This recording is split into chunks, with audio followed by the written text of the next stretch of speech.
আপনারা প্রতিদিন যে আলু খান জানেন কি এই আলু মোটেও সাধারণ নয়। এর ইতিহাস কিন্তু হাজার বছরেরও পুরনো। প্রায় 10,000 বছর আগে জন্ম হয়েছিল এর।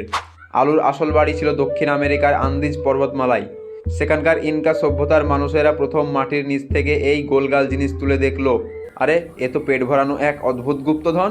এরপর ইতিহাসে এলো দুঃসাহসী স্প্যানিশ নাবিকেরা। তারা সোনা খুঁজতে গিয়ে পেল সোনার থেকেও দামি খাবারের গুপ্তধন, আলু। 16 শতকে তারা এটাকে নিয়ে গেল ইউরোপে, আর সেখান থেকেই শুরু হলো আলুর বিশ্বজয়। কিন্তু মজার ব্যাপার হলো, প্রথম দিকে ইউরোপের ধনীরা আলু খেতে চাইতো না, তারা ভাবতো এটা বিষাক্ত। তাই আলু গাছকে বাগানের সৌন্দর্য বাড়ানোর জন্যই রাখা হতো। তারপর ইউরোপে এলো এক ভয়াবহ দুর্ভিক্ষ, আর তখন থেকেই অবহেলিত আলু হয়ে উঠল জীবনদাতা।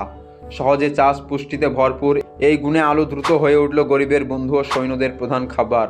এরপর পর্তুগিজ নাবিকদের হাত ধরে আলু এলো আমাদের ভারতবর্ষে। প্রথমে ধনীদের পাতে, তারপরে ধীরে ধীরে ঢুকলো বাঙালির হেসেলে।